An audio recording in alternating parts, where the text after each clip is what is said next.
Bismillahirrahmanirrahim. Assalamualaikum warahmatullahi wabarakatuh, Ustaz. Waalaikumsalam warahmatullahi wabarakatuh.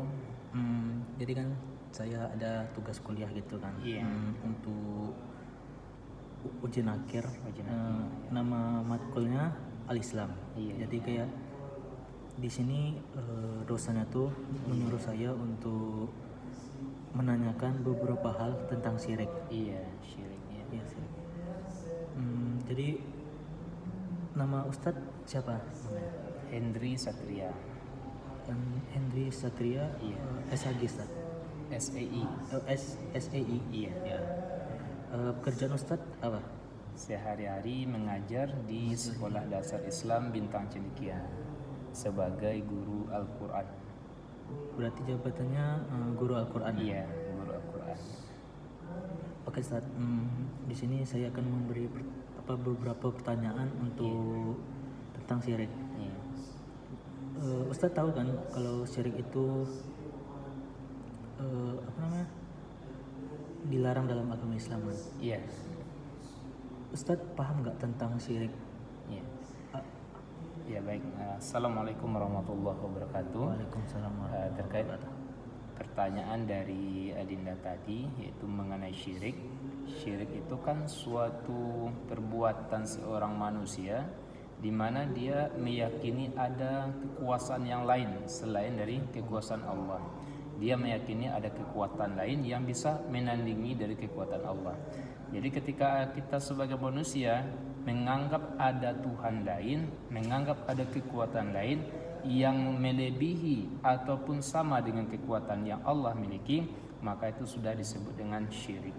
Itu pengertian dari syirik.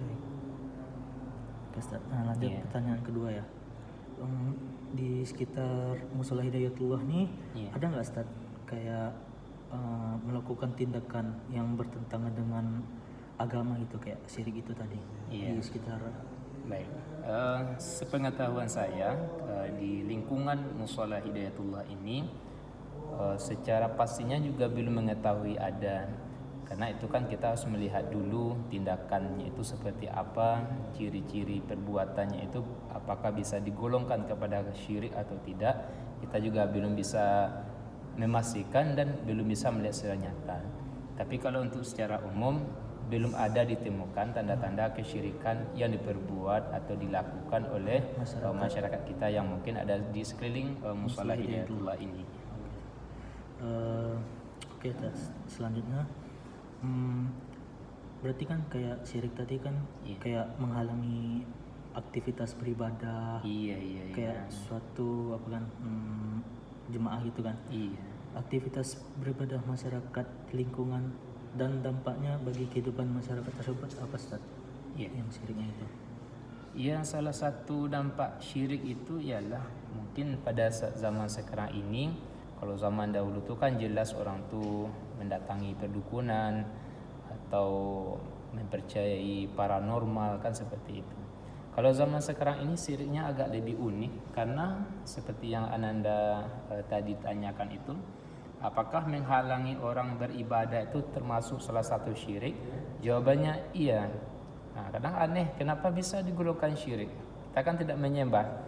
Karena ketika kita menghalangi ada seseorang yang mungkin ingin berbuat baik atau ingin beribadah di rumah Allah, ketika kita menghalangi itu adalah bentuk kita menghambat langkah seseorang untuk bisa mendekatkan dirinya kepada Allah. Artinya kalau kita hambat langkah seseorang untuk bisa beribadah kepada Allah, kita memiliki keyakinan ada Tuhan lain, kita memiliki ada sesuatu yang kita lebih utamakan daripada yang lain.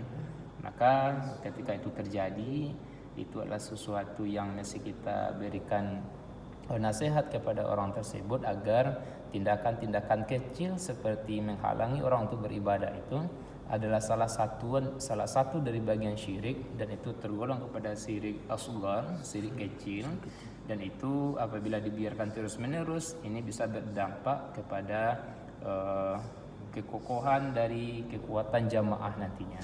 Mungkin seperti itu. Oke Ustaz. Lanjut ya pertanyaan. Iya. Jadi kan syirik kecil tadi kan namanya syirik asghar. Iya, Syirik kecil nih bisa nggak diampuni Ustaz? untuk dosanya? Nah, iya. Karena syirik itu terbagi dua, ada syirik asghar, syirik kecil, dan syirik kabir, syirik yang besar.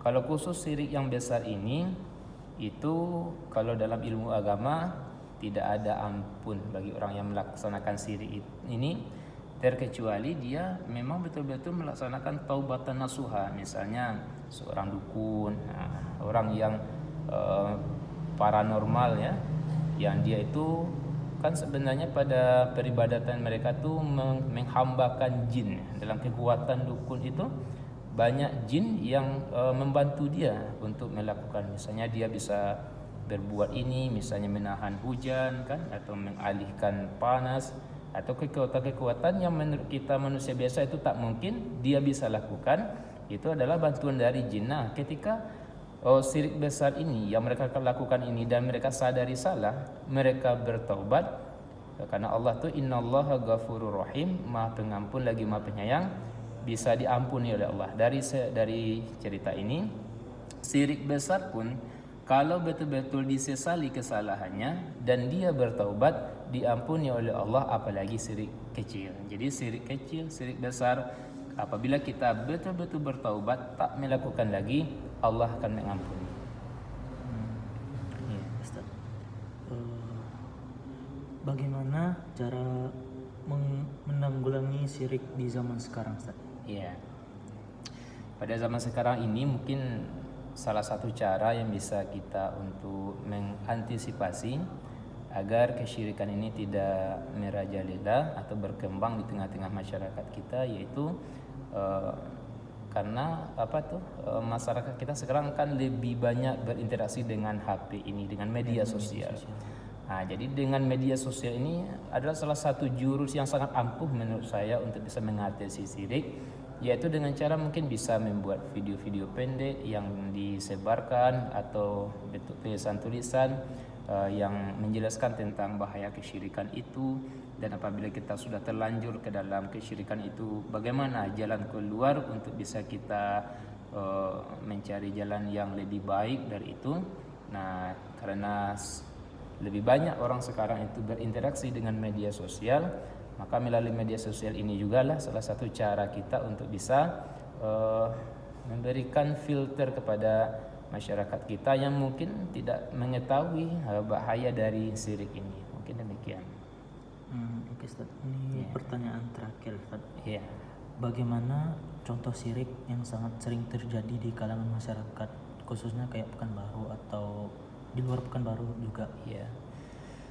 Nah, ini kadang menjadi tradisi di sebagian tempat yang kadang kita nggak sadar yang kita lakukan itu tergolong syirik rupanya. Seperti misalnya ketika kita melaksanakan suatu hajat, misalnya kayak pesta, kayak acara-acara yang melibatkan orang banyak, itu kadang ada dari panitia itu yang dia semacam mendatangkan seseorang seperti pawang hujan yang agar acaranya itu tidak turun hujan, agar lancar.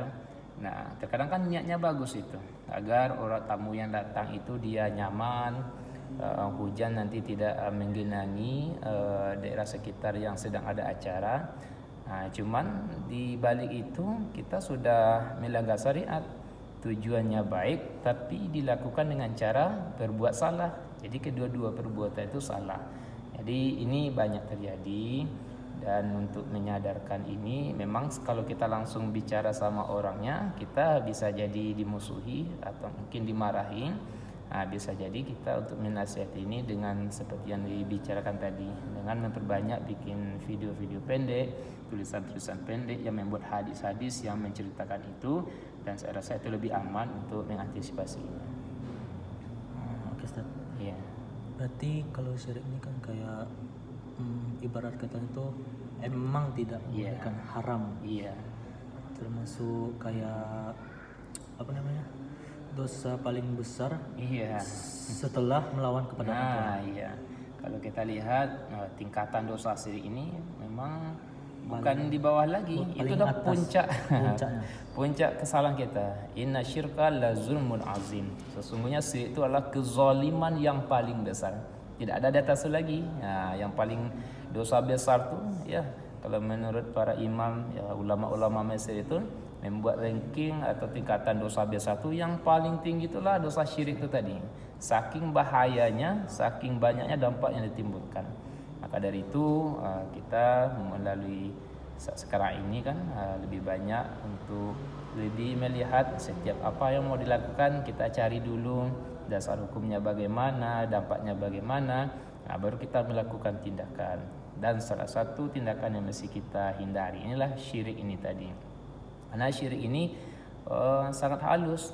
Ada orang berbuat baik itu karena ingin dipuji. Itu adalah salah satu syirik yang halus, yang kadang kita tidak itu menganggap syirik. Padahal itu juga syirik. Karena kita berbuat kebaikan itu tidak ingin dinilai Allah, tapi dinilai oleh manusia. Ketika kita niat berbuat baik itu ingin dipuji orang, kita sudah masuk dalam lembah syirik itu. Maka perbanyaklah istighfar. Di saat kita berbuat baik itu, luruskan niat kita kembali. Apapun yang kita lakukan adalah lillahi ta'ala. Tidak ada unsur apa-apa yang lain selain dari mengharap ridha Allah Subhanahu wa taala. Mungkin demikian. Demikian penjelasan dari Ustadz Henry siapa saya Ustadz? Henry Satria, Henry Satria SEI. Iya.